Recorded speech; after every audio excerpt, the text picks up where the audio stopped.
Hello, hola, ni hao, salud, namaste, everyone, wherever in the world you're listening to this, and welcome to 100 Sum Game, a podcast where we discuss negotiation, persuasion, and influence. Join me as I interview master negotiators from a new industry each episode and get inspired to get the best outcome for yourself while creating value for your counterpart.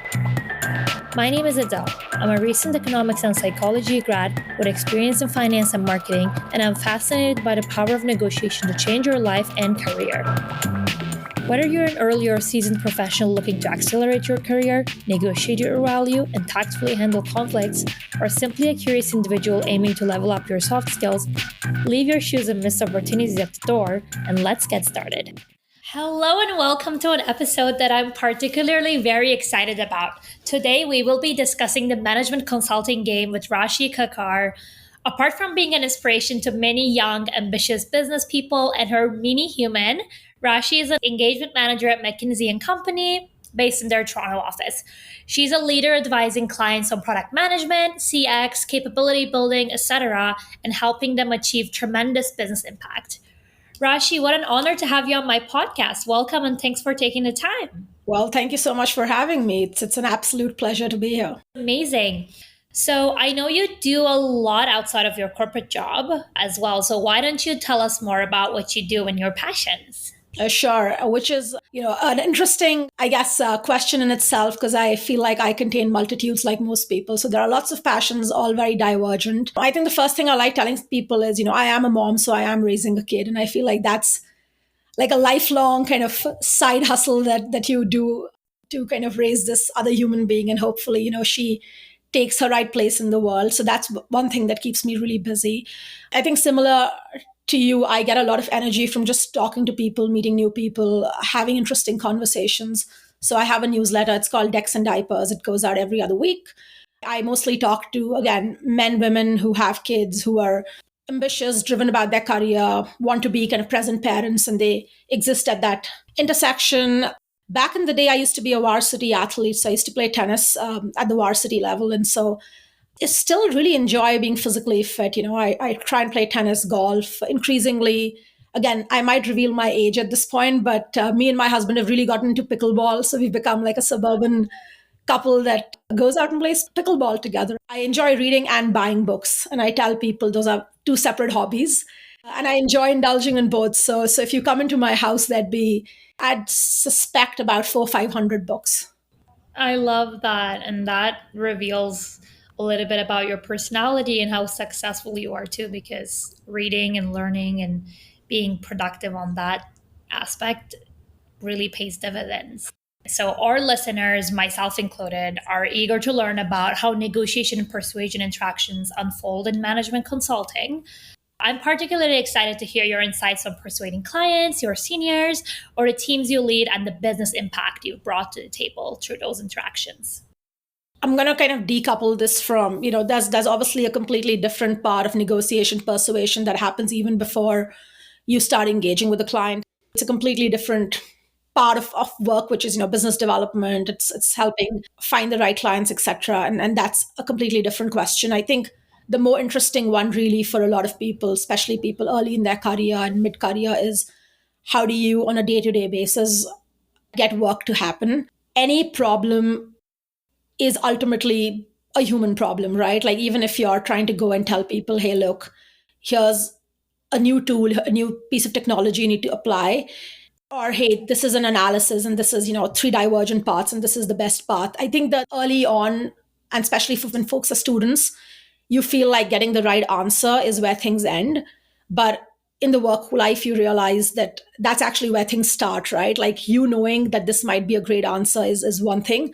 Convincing folks around you to buy in, to see why you feel like this might make sense and understand their perspective and kind of come along with your journey is the harder question. I mean, obviously management consulting for sure, but just any professional doing any real kind of work in a group setting requires the skill of helping people understand what is it that you want to do, why are you be doing it, and like what's preventing people from going there. A lot of times, if this is where we all need to be and this is where people are, the gap from going from where you are to where you want to get to.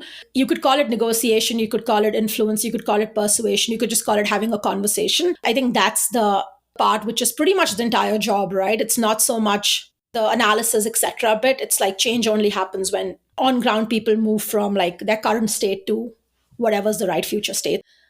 Early on, a lot of times people over index on, the quote unquote, how good I am with the tool or how fast or rigorously I can do my analysis. And all those are table stakes. But what starts differentiating the good from the great, consultants, business leaders, just people in the corporate world, is how good you are with communication, influence, persuasion.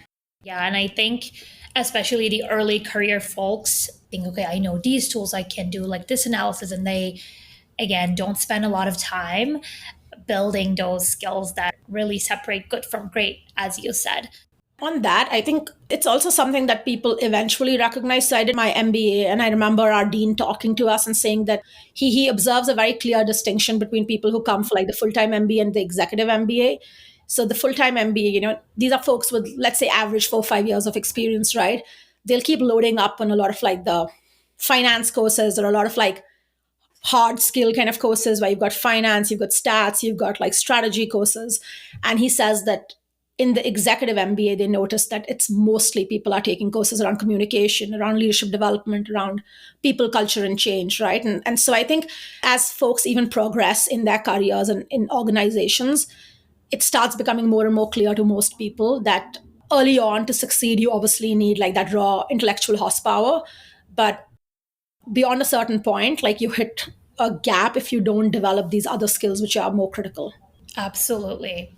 Okay, so can you tell us about the opportunities that negotiation helped unlock in your career? So you've done a lot being a young female business leader. You're still young and you've achieved a lot. So whether it's rising to EM at McKinsey or the success you've achieved in your side hustles, tell us about the opportunities that these skills helped unlock. Sure. I mean, I guess negotiations always played an important role, and not even at my current gig. I mean, this is even going back maybe a decade back. So I grew up playing sports, and there was this bit of me that really, really wanted to just be a professional sports agent.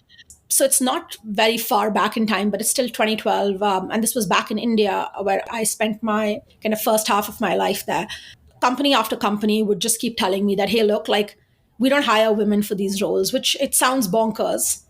And you obviously sometimes feel like, why are they being sexist? But they had their own preconceived notions. There are lots of like young male athletes. You're very young.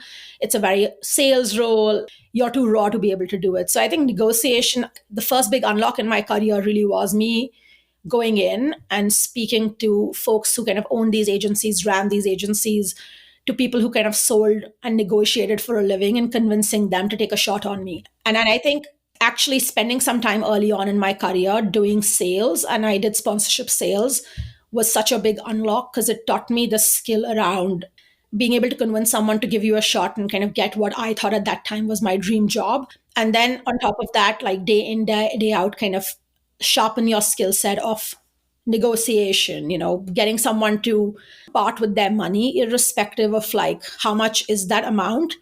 I think takes a lot of convincing, persuasion, helping them see the value in what you're offering.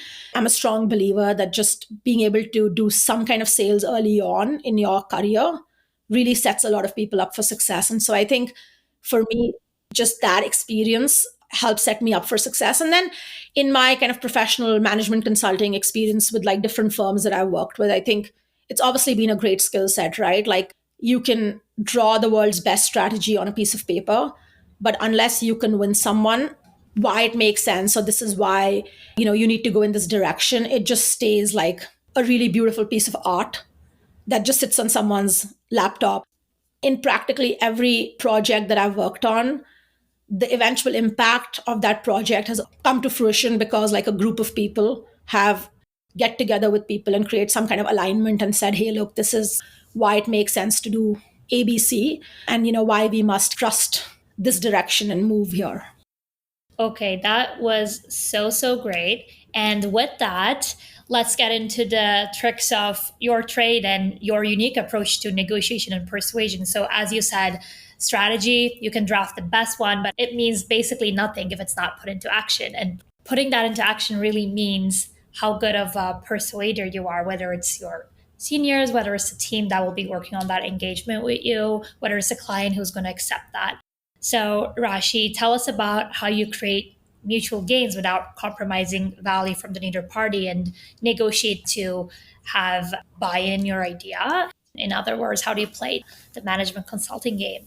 So I think, again, it's a team sport, and I think most jobs are a team sport. I don't want to sound like I'm taking credit for everything. It truly is a team sport when we do any of these things. Right. But I think the way I've always approached this is that at a fundamental level, like every problem is eventually like a people problem, and everything can be boiled down to humans operating in a way where there's some aspirations, desires, fears, insecurities. And then so I think every time I've gotten into a new situation, the first thing that I do is just get to know like who's who at a human level, right? Like you could be working through an extremely complex, whatever problem you want to call it, leaving aside that situation, which is the complex problem. There are players in the arena. And so it's just understanding, guard completely down by saying, hey, look, this is who I am. This is what I'm trying to get out. A little bit of almost revealing your cards. I know people feel like negotiation is this weird dance where you should not tell someone what's in your brain.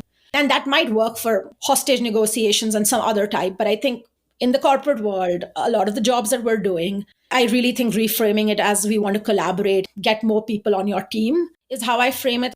It could be they don't want to adopt a new tool because they fear that that'll make them redundant. It could be that someone doesn't want to enter a new market or doesn't feel that, X strategy is the right strategy because they've kind of done something similar in the past and been burnt, or they don't think there's psychological security for them to fail. It could be a whole host of things, which is why first is get to know people.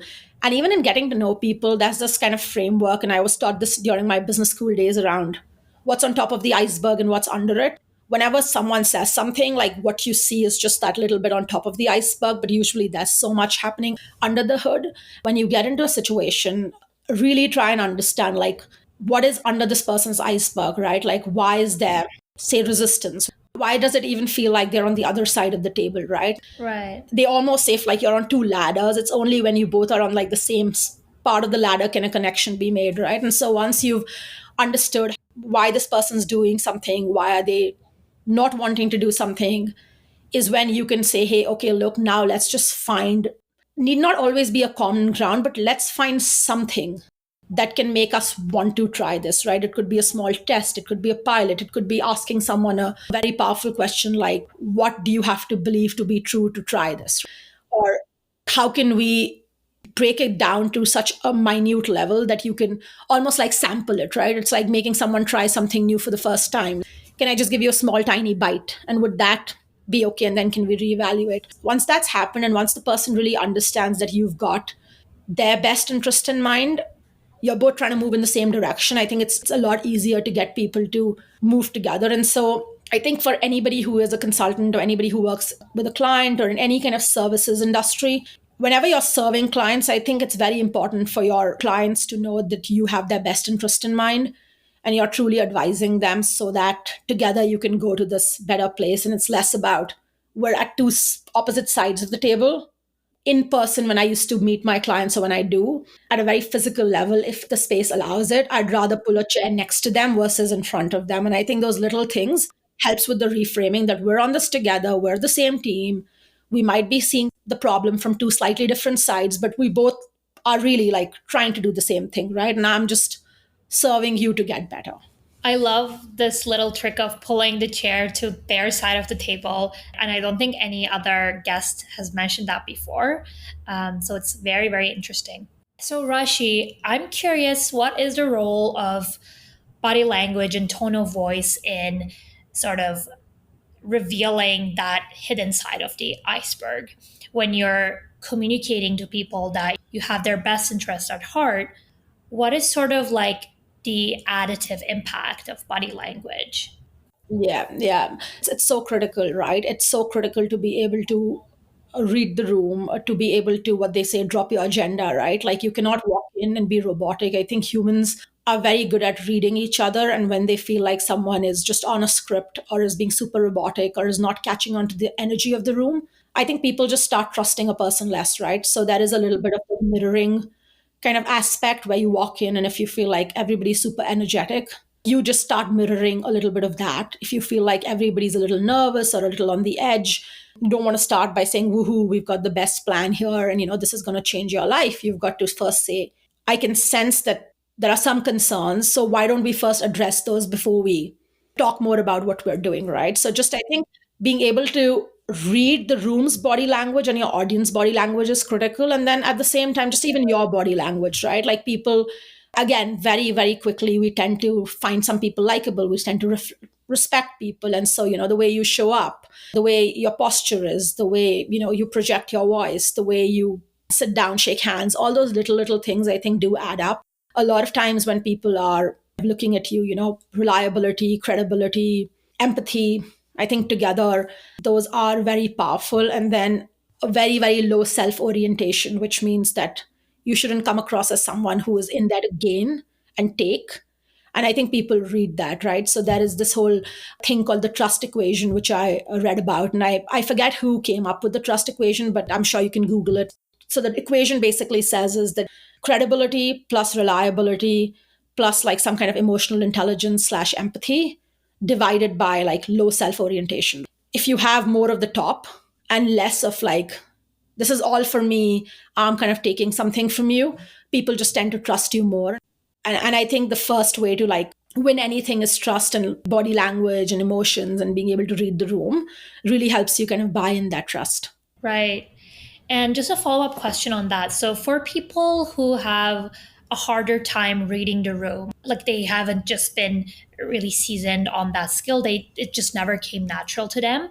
What are some of the tips and tricks that you can give for people who want to read the room a little bit better? For someone early on in their career who may not, have that intuition or may not be as seasoned, I think coaching and feedback is the name of the game, right? And I just think just generally, not just these skills, but any skill, right? Like it just is like feedback. That's how you get better. It's you do something, you have someone observe you do it. Someone comes and tells you, hey, you did ABC well. I would have done D differently. You kind of accept the feedback, absorb it, reflect it. And then tighter cycle, go back and do it the next time, right? And I honestly think that's why consulting can be such a great career option for a lot of like early tenured people. It is a team sport. You work in a team, you have a lot of apprenticeship and mentorship, and you work in very quick cycles, and the feedback loop is pretty fast, right? You can do something today, you can get feedback from like a manager who observed you do it, and you can go tomorrow and try something different. Right. Love it. Okay. I'm very pleased to say that is a skill that you can still learn, because sometimes we think like, okay, these things, you're either born with it or no. Like some people are just like good at this period, where I think it's really refreshing to hear that this is also something that could be learned and practiced, and through feedback could be bettered.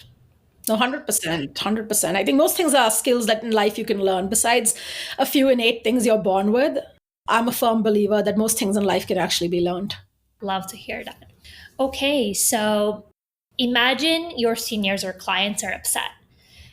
In that conflict environment, is there a specific question or a word you use, or any sort of like approach you take that can change the direction and nature of the negotiation, interaction, or persuasion, or a pitch, or whatever that may look like? Yeah. And I think this comes down to like, again, body language, sensing it and recognizing. Very rarely will you have people having a complete meltdown or an outburst in a professional setting. I mean, if those are other problems, right? If someone's constantly screaming at someone or having outbursts, those are other issues. But I think as you keep getting higher in your career, most people have a good control over their emotions, where you have to read that this person was upset or this didn't work out right, or there's not complete buy-in. As soon as you recognize that, I think it's just engaging in a difficult conversation, right? It's a lot easier to walk up to someone and them kind of pat you on the back and say, job well done. It's a lot harder to walk in and meet someone who basically says, hey, I actually am pretty unhappy or disappointed with how this went. Again, to everything being a skill, having difficult conversations is a skill, and then having that mindset of, if I want to get better, I have to know how to get better, and so have to ask for feedback. And for sure, it's happened with me, right? Where I've been on projects and something happened where I sensed that maybe the partner or the lead client wasn't happy. And then it's always about me reaching out to them and saying, hey, look, I kind of sensed that, something was a little off, or at that moment, you weren't totally pleased, or I know this ABC thing wasn't what you were expecting? Can we just have a talk about it? Just getting that time separately as soon as possible. You don't have to do it immediately, but like within the 24-hour period, I think really helps. A, it just helps give people the space to be able to tell you why they feel a certain way. And B, I think it also then helps establish actually more trust and a better rapport where most people appreciate being heard, getting the opportunity to kind of share their feelings. So I think it's always one of those really powerful things to do. It's deeply uncomfortable to do it. I still find it extremely uncomfortable to do it. It's a muscle that you keep building, right? Just say if that happens, just be brave enough to go message this person, pull them to the side, have like a 15-20 minute touch point and just say, this is what I sense. I may be completely off, but I just wanted to check in and see if like, oh, it's okay. Right. And I think people are more comfortable sharing their actual feelings and their actual reservations when you're having one on one time with them. That's when I think people sort of are more eager to open up and more comfortable in opening up. 100%, right? It's like safe for both people to do that. It also shows that you're someone who truly has their best interest in mind in a way, right? That you're also kind of looking out for them in a way. Love that. Okay, so before we sort of close off, I want to also know if there's one thing you absolutely avoid when persuading someone, clients, seniors, your team, when you're trying to achieve a mutual beneficial outcome. I think, I mean, and this obviously rarely happens again in the professional setting, but I've seen this bad behavior permeate more like downward than upward because a lot of us, like as a manager, as an EM, you're in this weird kind of middle space where you're obviously got clients and leaders on top and teams. I think one should always avoid doing is use any kind of form of threat. I've seen some managers do it, especially with teams where, there's a little bit of like threats and not threats really, but a little bit of, like if you don't do this, therefore ABC. I think that's just something to completely avoid. I don't think that helps anybody. And I don't think that's the right environment to create. So that's just a no-go, I think, in any form of negotiation. And the second thing that's always important to avoid also is this whole kind of weird muddy ground of like compromise in a weird way. In a lot of situations, you have to obviously like reach some kind of a agreement where it is a mutual win-win, but I don't think it has to be like this muddy compromise when nobody really gets what they want and it's some weird hybrid mix of like not even the right outcome or solution. And so that's also something to avoid, where you don't want to do the hard work of getting people the buy-in, where you don't want to do the hard work of framing like the right solution, but instead you just like water down everything so that everybody kind of sort of is happy and you feel like, okay, this is a success, everybody kind of agrees, but like nobody's really happy with it, right?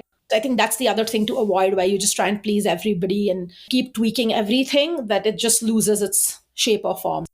The third thing that I always avoid doing is, and again, this might be a little bit of personality driven, this might be just me coming back to my a strong hypothesis that everything is a people problem.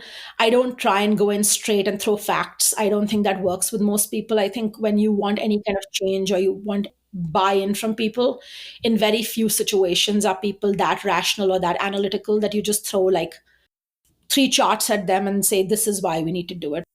You need to do a little bit more work around understanding who they are, understanding the situation, understanding the qualitative, quantitative, kind of all the information together, and then saying, hey, look, do you agree? And like doing that effort of one-on-one syndication, getting people comfortable with it, and then making the big reveal, versus just like getting a group together and just throwing an analysis at them and saying, this is it.